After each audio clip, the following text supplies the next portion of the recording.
കണ്ണൂർ കൊട്ടിയൂരിൽ വാഹന നിയന്ത്രണം ഏർപ്പെടുത്തി ഗതാഗതക്കുരുക്ക് ഒഴിവാക്കാൻ വേണ്ടിയാണ് നടപടി. ശനി ഞായർ ദിവസങ്ങളിലായിരിക്കും നിയന്ത്രണം ഉണ്ടാവുക. ആ വാർത്തയുടെ വിശദാംശങ്ങളുമായി നമുക്കൊപ്പം അരുൺ പൂപ്പറമ്പ കണ്ണൂരിൽ നിന്ന് ചേരുന്നുണ്ട്. അരുൺ, കഴിഞ്ഞ ദിവസം ഒരു കുട്ടിക്ക് ഈ ഗതാഗതക്കുരുക്കിൽപ്പെട്ട് കൃത്യസമയത്ത് ആശുപത്രിയിൽ എത്തിക്കാൻ കഴിയാത്തതിൻ്റെ പേരിൽ ജീവൻ നഷ്ടമാവുന്ന നിലയുണ്ടായിരുന്നു. വലിയ ഗതാഗതക്കുരുക്ക് അനുഭവപ്പെടുന്നുണ്ടായിരുന്നു. ഇപ്പോൾ ഈ നിയന്ത്രണം കൊണ്ടൊരു ഫലം ഉണ്ടാവുമോ അരുൺ? റിജിത്ത് സൂചിപ്പിച്ചതുപോലെ തന്നെ ഈ കൊട്ടിയൂരിലെ ഗതാഗത കുരുക്ക് രൂക്ഷമായിരുന്നു. അതിന്റെ ഭാഗമായി കഴിഞ്ഞ ദിവസം നമുക്കറിയാം വളരെ ദൗർഭാഗ്യകരമായ ഒരു സംഭവം കൂടി ഉണ്ടായിരുന്നു. ഒരു കുട്ടിയുടെ മരണത്തിന് പോലും ഇടയാക്കിയ അത്ര രൂക്ഷമായ ഗതാഗത കുരുക്ക് ഉണ്ടായിരുന്നു.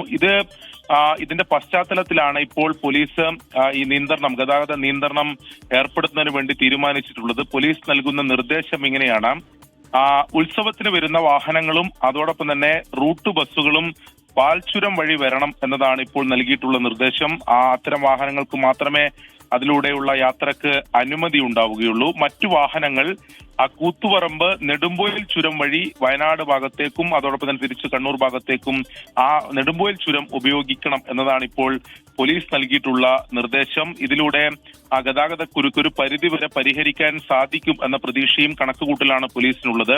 ഇപ്പോൾ ഇനി നാളെയും മറ്റന്നാളും ശനി ഞായർ ദിവസങ്ങൾ അവധി ദിവസങ്ങളാണ്. കൂടുതൽ ഭക്തജനങ്ങൾ കൊട്ടിയൂരിലേക്ക് വരാനുള്ള സാധ്യതയുണ്ട്. കഴിഞ്ഞ ആഴ്ചയും ഈ ശനി ഞായർ ദിവസങ്ങളിലൊക്കെ ആയിരുന്നു വലിയ തിരക്കുണ്ടായിരുന്നത്. സമാനമായി നാളെ പ്രധാനപ്പെട്ട ചടങ്ങുകൾ ഉൾപ്പെടെ ഉത്സവത്തിന്റെ ഭാഗമായി നടക്കുന്നതാണ്. അങ്ങനെ അതുകൊണ്ടാണ് അതിന്റെ പശ്ചാത്തലത്തിലാണ് ഇപ്പോൾ ഈ ഗതാഗത നിയന്ത്രണം പോലീസ് ഏർപ്പെടുത്തിയിട്ടുള്ളത്.